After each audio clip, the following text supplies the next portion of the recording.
All right, so we're back. So now the timer's gone off. Our mash out is complete. At this point, the liquid in the boil chamber is back up to temperature, so it's 178 degrees Fahrenheit, 75 degrees C. What we're going to do next is we're going to start our sparge procedure or our rinsing procedure. So what we're going to do is we're going to go to the app. We'll turn off the pump. We're going to disassemble our recirculation pipe. We'll put that back over on our table. Then we're going to raise our grain basket. When we raise the grain basket, that really starts our timer. We've got about a half an hour, 20 minutes to a half an hour to rinse the grains. And that's where we have our sparge water heater here, and our pitcher. So we're going to take the pitcher, we're going to fill the hot water from the tap, and we're going to pour it in. So let's get started. So in the app, we can hit Start Sparge. We can also hit the Set button on our control box. Either one will do the same thing. It's going to start the sparge process. So we'll go ahead and we'll hit Start Sparge. Now you hear that turned off our pump. We're ready to go. Now you'll notice if you look down here, this has a counter on it. This is if you've not pre-measured your water. We've already pre-measured the water in the sparge water heater. Just ignore that entirely, because if you start clicking through it, you click through it too quickly or something, I don't want anyone to get confused. You have the right amount of water in there. You don't need to worry about the counter, okay? First thing we're going to do is we're going to take off our recirculation pipe. Now remember, this has had 178 degrees Fahrenheit water running through it. It's going to be very hot, so we want to make sure to use the black foam covered handle. Don't touch the metal pieces if you can, okay? Just be careful with it. It is going to be warm. You can always use the hot pads if you'd like them, okay? To start things off, what I'm going to do is we let that sit for a second just to let the liquid drain back down to the bottom of the pump. I'm also going to turn off the ball valve just as an added safety precaution. And then while holding this down, again, a little bit of downward pressure. I'm just going to start to twist this off. And this might be something that happens to you. You'll notice that this is starting to turn. We don't want that to come off, so just be aware of that. So I'm going to grab my hot pads, just going to hold it, finger tight, and twist that off. And now that's loose enough that that's just going to come off by itself.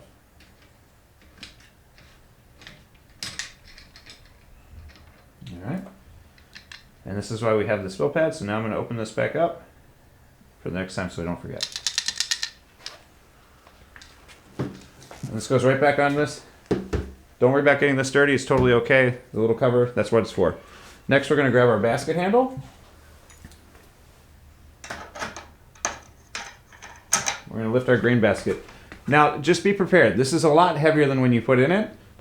The grain has absorbed a lot of liquid. It also has liquid above it. So when we pull it up, just pull it up slowly and kind of brace yourself. I don't want anyone throwing out their back trying to pull up a basket full of hot grain. All right. So now you hear that draining. That draining is actually the sparging process. The liquid is rinsing through the grains. So I'm going to remove the handle. We'll put that back over here. Now that we have this up and draining, we're going to grab the standoffs here, as you can see on top of the grain screen. And we're going to push that down until it's in contact with the grain.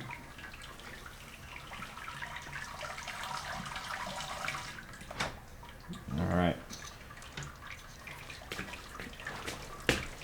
Then we're going to grab our pitcher. We're going to start to fill this with our hot water. So this water is 168 degrees Fahrenheit, which is just hot enough to keep things fluid and from gelatinizing, and we're going to pour that through the grain bed here in a minute. And you may notice one way or the other is a little bit faster. Just fiddle with it, you'll figure it out.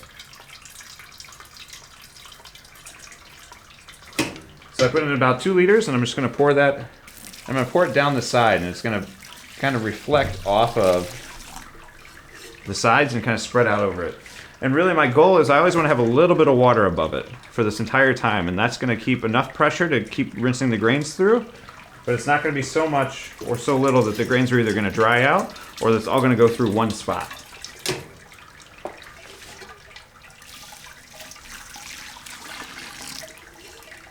So now our water flow into our pitcher here is slowing down quite a bit. So what we're actually going to do is we're actually going to go ahead and pick this up and dump it directly in. There's not much water. We've got about 1.5 gallons left, so we're just going to pick it up and dump it in rather than let the water trickle out. So we're just reaching the end of there. So to do that, I'm going to go ahead and unscrew the cap.